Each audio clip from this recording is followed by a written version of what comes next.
as we've talked about with the return of Shawn Michaels and the money that's on the line and the stock prices that are on the line, WWE looks to be going through with this show. So, Shane, what do you think about this whole situation as it's unfolding?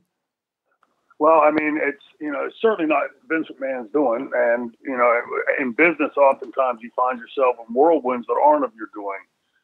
The question I think I would be asking right now is, in this whirlwind of, the Me Too movement and all these movements that are afoot today, where seemingly everybody's being boycotted daily if there's not some political correctness to something, I don't see how. Look, flat out, Vince McMahon will go through with this show. So we'll start with that, because there's no way in the world Vince McMahon's going to say, to hell with all your millions of dollars you want to give us. And like you said a second ago, the art of what I believe is artificially high stock price. Certainly the TV ratings don't bear that out. The house show attendance and all the other things that the fans always hear me talk about.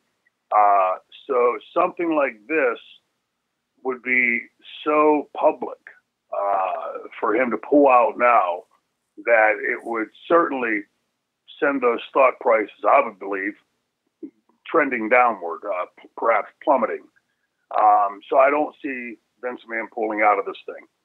So now let's take a further range look at this. If as I was scanning online today and seeing these feeble attempts by the Saudi government to come up with some sort of an answer.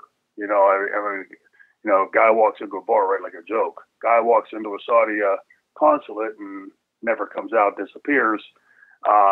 Sort of hard to say, geez, we didn't do it. And now they've come up with this story that, at least the last report that I saw was that they were considering putting out a story that he died inadvertently during interrogation. I've been scratching my head on that one, because how does that flush? Like, how does that fly? How does that make it any better? Like, so a guy comes in there to get his mayor's license or paperwork to do his mayor's license, and you're interrogating him so badly that he ends up dead, which contradicts everything you said for the last, going on 2 weeks.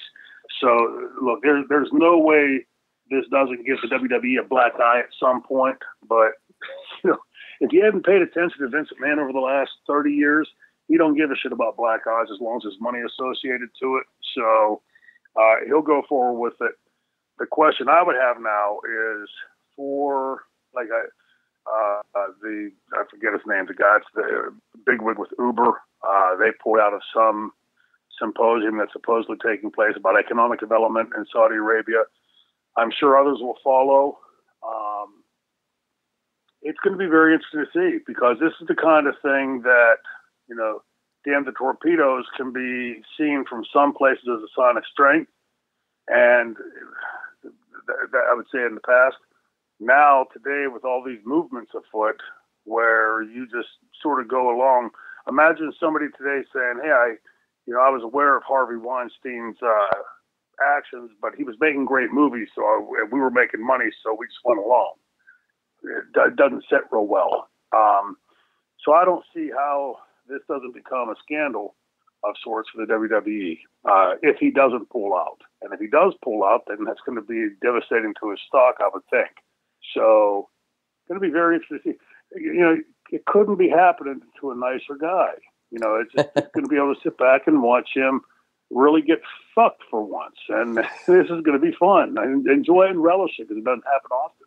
It's interesting to see the fact that, when if you kind of look in the history of wrestling, right, and you look at how, war or conflicts played into how a storyline was, or, your evil bad guy, or the Cold War, or, you even think about Sergeant Slaughter as an Iraqi sympathizer, and that playing on the emotion. And I feel like this was so fresh that people were looking to jump on it the last time.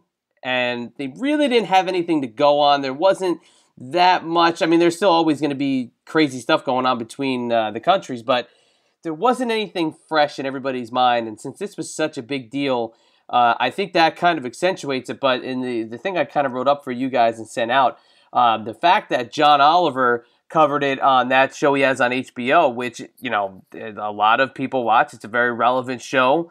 I personally don't. I don't think anybody else in this current line watches it either. But the fact that it was scrutinized by that audience, to me, I was just surprised that it jumped on that kind of radar. So the fact they're going it's as brazen as the McMahons could be and WWE could be. But you know, I got to be honest with you, I'm actually shocked that people are going after them so hard right now. Well, now ask yourselves, you know, for all that political, you know, the one thing is different, vastly different now than even, say, 10 or 15 or 20 years ago, is all this political correctness that's stifling everything. So where you have, you know, you mentioned Sergeant Slaughter, 1990, 91, at the height of the Gulf War, there was no political correctness, or it certainly hadn't reared its head as ridiculously as it has today. So with that being the case, as bad as it is today, the WWE has several major institutional investors. So if Uber's pulling out because of this, pulling out of the symposium in this area, I'm guessing others will follow, especially if they can't come up with some sort of a plausible, here's a video of him leaving or something like that. You know, this is going to be a really, really black eye on the kingdom, and it's not going to be one easily forgotten.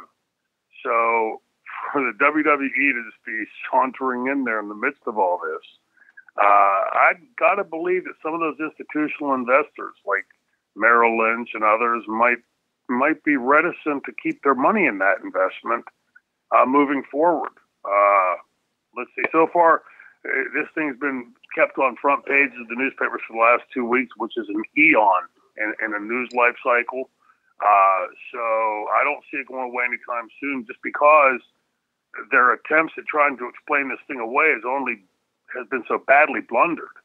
You know, to be clear, this thing from the beginning was a dumb idea. No matter, I don't care who conceived it, who hatched it, where it came from. You know, in today's day and age, with all these cameras every place and everything else, somebody walks into your consulate and there's no proof of him walking out. Well, geez, where the hell did he go? Did he beam me up, Scotty? You know, it's pretty damn clear what's going on here. I can't believe that. And that, to me, is almost like the exculpatory explanation, you know, because it is so damn stupid and silly and obvious that is it possible that there may have been somebody else in there? Like what did Trump say today? Rogue killers? Because, you know, if I come to dinner at your house and don't come out, you know, it's pretty, well, wonder who did it. You know, it's, that's the only part to me. It's so obvious that it seems too stupid. You know, like why would a country do that? Because, you know, it's going to be impossible to explain away, you know, and as we're saying, this attempt tonight that like I said earlier, a second ago, that they're considering putting out a statement saying that he died in interrogation. Isn't that sort of like half admitting, like, hey, Mom, I didn't break the cookie jar, but I was getting a cookie? You know, I mean, it's like you either know something or you don't know anything. And, you know, the attempts for the last 2 weeks to suggest they had no idea what happened, and now, gee whiz, they sort of maybe did have an idea, I think just screams out even more like a neon sign. They did it. They did it. They did it. And for Vince McMahon and the WWE to be willingly waltzing into the kingdom at this time is very suspect.